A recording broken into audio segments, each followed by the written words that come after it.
Salut les pêcheurs, alors aujourd'hui on est super excités parce qu'on a une grosse nouvelle à vous annoncer. C'est tout simplement le lancement de notre gamme de leur Team Paradis du Pêcheur.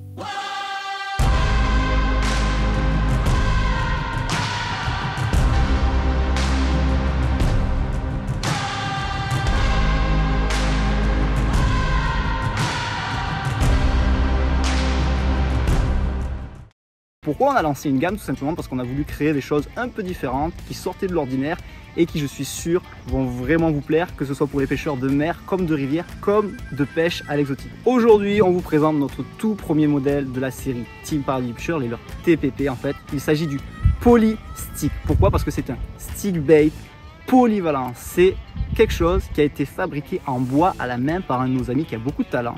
Et le but de ce stick bait, c'est de pouvoir travailler aussi bien en surface que sous la pellicule, que des fois même un peu sous l'eau en fait, parce que des fois les poissons sont à fond sur des leurres qui sont vraiment en surface, mais des fois dans la journée leur comportement change et ils sont plutôt sur des leurres qui préfèrent passer sous la pellicule, et grâce à ça vous allez pouvoir pêcher dans peu d'eau, dans un peu plus d'eau, ou alors carrément beaucoup d'eau. C'est un leurre qui s'utilisera aussi bien en bateau que du bord, tout comme en mer, tout comme en rivière ou dans un étang. Alors ce qui est génial avec le Poly-Stick, c'est qu'en fait déjà c'est un leurre qui est fait en bois, donc la densité du bois apporte au leurre une flottaison et une action qui est beaucoup plus naturelle qu'un leurre en plastique. Il n'a pas de billes à l'intérieur, ce qui fait qu'il est silencieux, et vous savez tout comme moi que les leurres silencieux à force sur les poissons vachement éduqués ou vachement méfiants font souvent la différence, ce qui est souvent le cas en Méditerranée.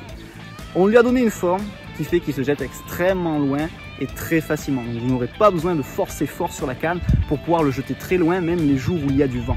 Ce qui est bien avec le Poly-Stick, c'est qu'on lui a mis une armature renforcée. Donc en fait, vous pouvez très bien lui mettre des hameçons pour pêcher le loup, tout comme vous pouvez mettre des hameçons plus renforcés pour pêcher le thon. Parce que des fois, on sait que le thon, il ne se nourrit pas forcément de très grosses proies, mais des fois de petites proies. Donc ce qui est bien, c'est qu'avec le même leurre, pour rester sur un petit gabarit, vous pouvez aussi bien vous attaquer à des petits carnassiers qu'avec des très gros carnassiers. Donc on peut aussi bien l'utiliser en rivière avec des hameçons light pour pêcher la perche, le black bass, le brochet, tout comme on peut pêcher le loup avec si on adapte les hameçons, tout comme on peut pêcher la liche, la bonite, le tassergale, voire le thon, voire même d'autres poissons qui vivent à l'exotique. Alors il y a une petite chose à savoir avec le Poly-Stick, c'est que comme c'est un leurre qui est en bois et qui est très polyvalent, il n'est pas forcément facile à appréhender au premier lancer. C'est-à-dire qu'on peut lui donner tellement de nages différentes en fait, qu'au début vous risquez d'être un peu déboussolé parce que vous n'allez pas comprendre comment il nage. Donc en fait, prenez vraiment le temps de faire des essais, de faire des animations différentes, avec des vitesses différentes, des amplitudes différentes, pour bien comprendre comment le faire nager. Parce que ce qui est fabuleux avec ce Poly-Stick, c'est qu'en fait, sur le même lancer, on peut lui imprimer des animations différentes. Par exemple, si je jette, j'anime lentement, et je vois qu'il y a un poisson qui suit ou qui attaque, mais qui n'est pas décidé, je peux, en changeant mon animation, lui faire prendre une nage complètement différente pour surprendre le poisson. Et c'est ça qui est vachement intéressant avec le bois en fait, c'est que ça permet des animations multiples, mais qu'on peut imprimer à la seconde près quand on commence à avoir l'habitude. Donc ne soyez pas déboussolés si au début vous avez un peu du mal à comprendre comment ça nage, vous allez voir avec le coup, ça va être un véritable couteau suisse cela. Ok, la première animation qu'on va voir, c'est tout simplement l'action en walking the dog, que vous connaissez tous, la promenade du chien. C'est, on va lancer et notre leurre il va partir en zigzag de manière classique.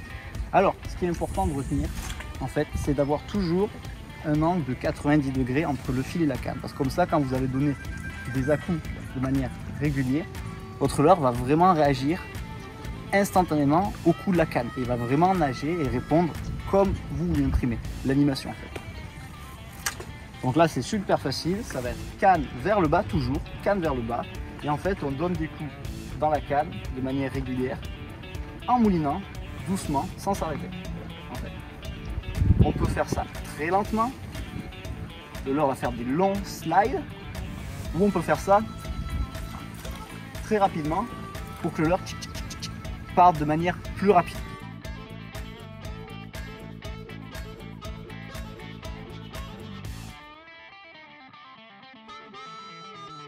Alors là, on va faire une seconde animation.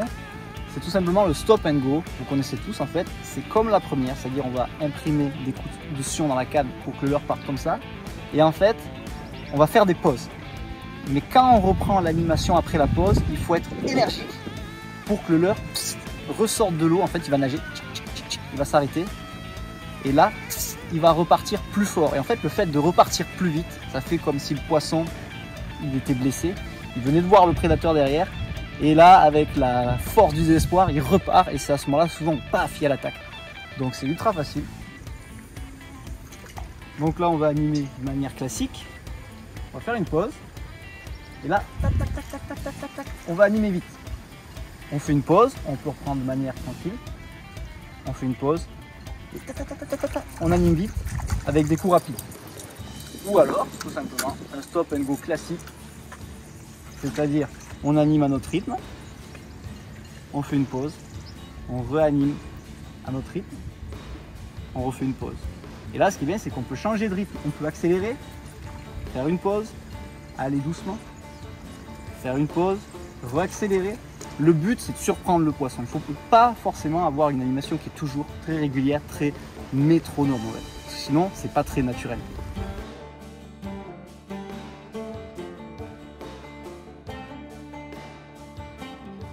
Là, on va parler d'une animation que vous n'avez absolument pas l'habitude de faire avec vos leurres de surface. Tout simplement parce que avec les leurres classiques qui ont vraiment des formes pour avoir une nage régulière, en Walking the Dog, on ne peut pas avoir cette nage.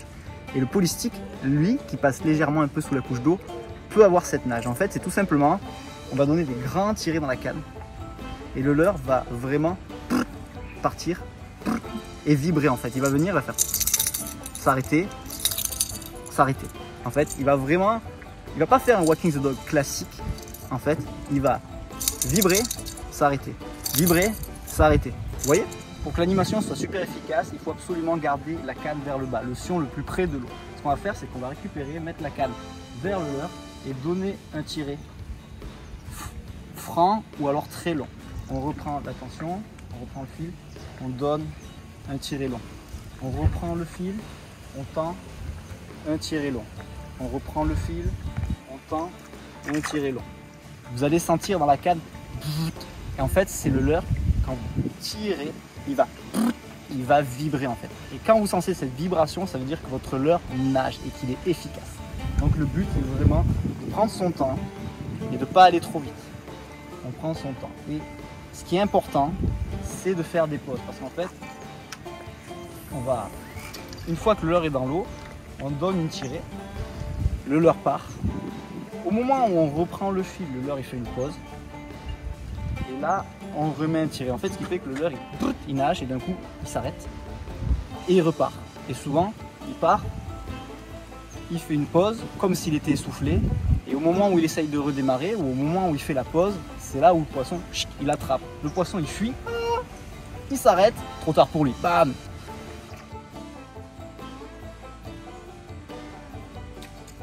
Et là, je vous passe mon petit secret à moi. C'est une dernière animation que j'adore faire l'été quand je pêche vraiment les poissons pélagiques de Méditerranée. C'est tout simplement une action skipping, comme on appelle. En fait, on va lancer le leurre le plus loin possible. Et en fait, le leurre, il va sauter hors de l'eau, il va ricocher à la surface de l'eau comme un poisson qui essaye de fuir un prédateur derrière lui. Et ça, souvent, sur la liche, tassergale, voire les loups ou les thons, c'est redoutable. Donc là, le but du jeu, ça va être de lancer le plus loin possible. Vous allez voir qu'avec ce leurre, c'est vraiment facile de lancer super loin. Et une fois que ça touche l'eau, vous pouvez vous caler la canne sur l'aine et ramener avec la canne vers le haut et ramener à fond la caisse. Et vous allez voir, le leurre va ricocher sur l'eau. Si vous voulez qu'il ricoche encore plus, vous pouvez lui donner des petits coups de temps en temps. Et là, vous allez voir, il glisse sur la surface en créant beaucoup de bulles derrière. On dirait vraiment un poisson qui essaye d'échapper à un prédateur.